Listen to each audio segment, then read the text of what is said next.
Apa sih alur kegiatan administrasi persediaan itu? Sebelumnya perkenalkan, hai, nama aku Karina Enda Pratiwi, biasa dipanggil Karin. Kali ini, aku bersama teman kuliah akan menjelaskan ke kalian tentang alur kegiatan administrasi persediaan. Hai teman-teman, namaku Ria Dinata, biasa dipanggil Ria. Seperti yang dibilang Karin, kami akan menjelaskan tentang alur kegiatan administrasi persediaan.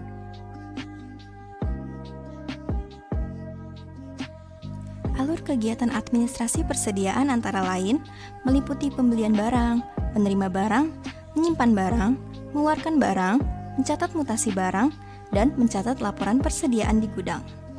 Unit organisasi yang terkait dengan aktivitas pengelolaan pembelian antara lain yaitu bagian gudang, bagian pembelian, bagian penerimaan, bagian hutang atau keuangan, dan bagian kartu persediaan.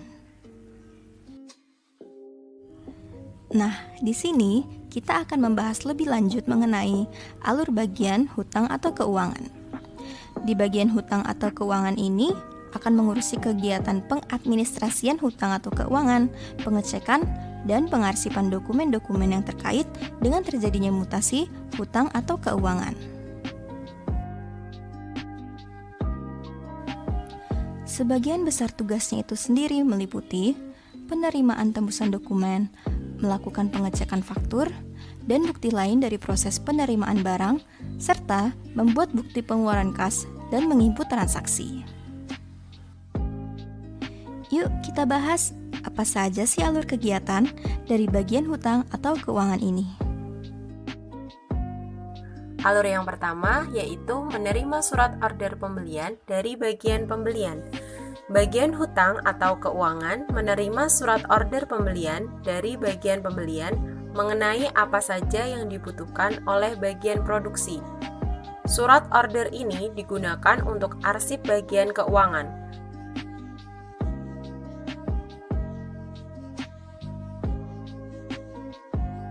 Pada surat pembelian ini dijelaskan bahwa bahan baku yang dipesan kepada pemasok yaitu 15 meter kain katun Jepang, 1000 pieces filter, 10 box benang, 5 box jarum, 5 gulung pita elastis, dan 50 box packaging.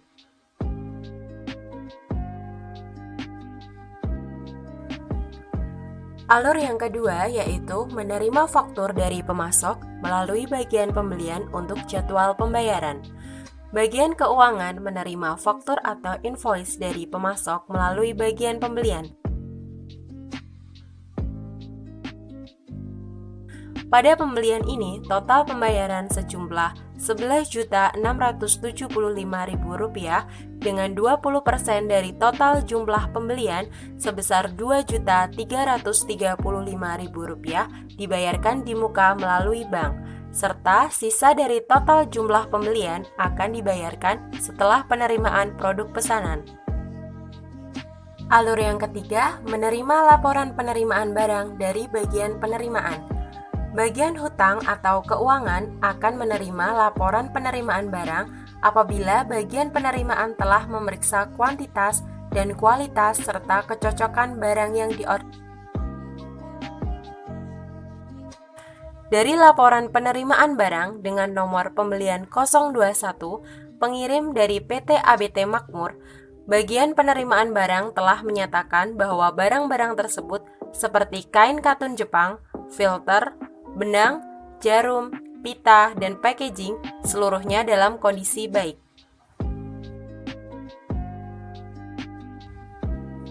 Alur yang keempat, menerima tembusan kartu sediaan bahan baku. Bagian hutang atau keuangan menerima tembusan kartu persediaan bahan baku yang sudah dicatat dan diupdate oleh bagian kartu sediaan setelah adanya penerimaan barang. Ini adalah kartu persediaan bahan baku yang telah diberikan dari bagian gudang bahan baku yang kemudian diterima oleh bagian hutang atau keuangan.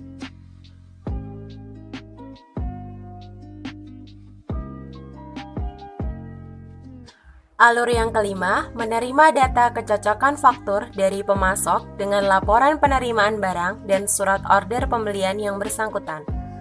Bagian hutang atau keuangan akan memeriksa kecocokan data, kecocokan faktur dari pemasok dengan laporan penerimaan barang dan surat order pembelian yang bersangkutan yang diterima dari bagian pembelian.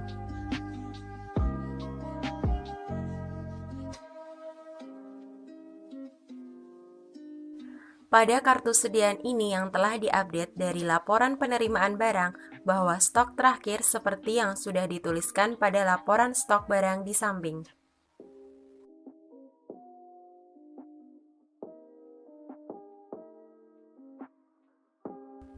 Alur yang keenam, membuat bukti pengeluaran kas untuk pembayaran pemasok dan menerima bukti pembayaran dari bagian pemasok.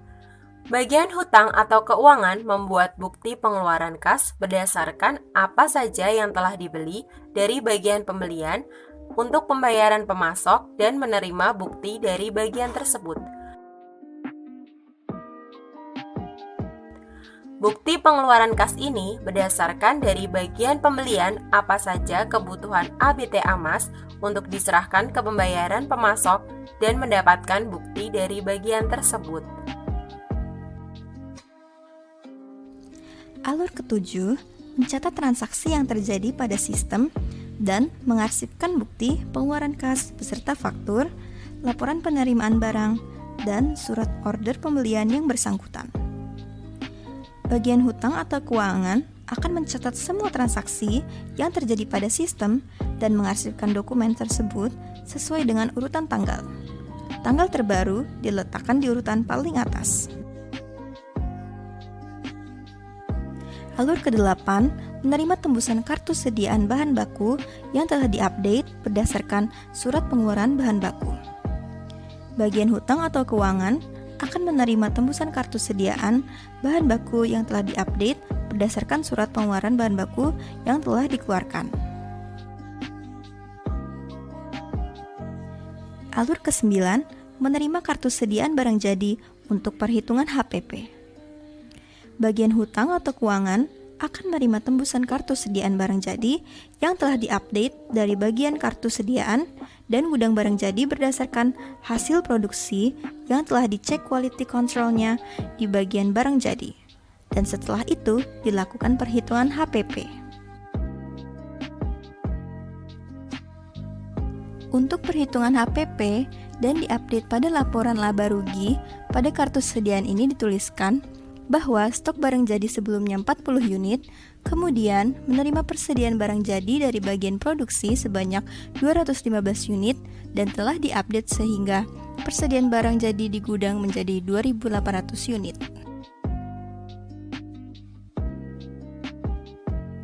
Alur ke-10, menerima tembusan tanda terima pengiriman dari konsumen. Bagian hutang atau keuangan akan menerima tembusan tanda terima pengiriman atau tanda bukti penerimaan dari konsumen yang telah ditandatangani melalui bagian pengiriman. Nah, pada kasus ini, bukti penerimaan barang atas nama Aisyah Fitriani oleh PT Renja Abadi atas pembelian 10 box masker kain telah diterima dan dibayar lunas. Alur ke-11, menerima tembusan update kartu sediaan barang jadi untuk perhitungan revenue atau sales.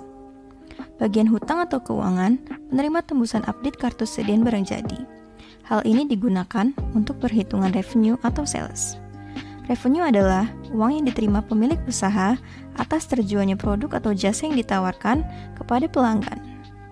Revenue bisa juga dikatakan hasil dari seluruh bisnis yang dicatatkan di dalam laporan keuangan, namun hanya berasal dari satu periode tertentu saja. Catatan tersebut masih dalam jumlah kotor, belum dipotong biaya produksi dan lain-lain. Revenue akan dicantumkan pada bagian atas laporan keuangan atau laba usaha yang dihitung setiap periode.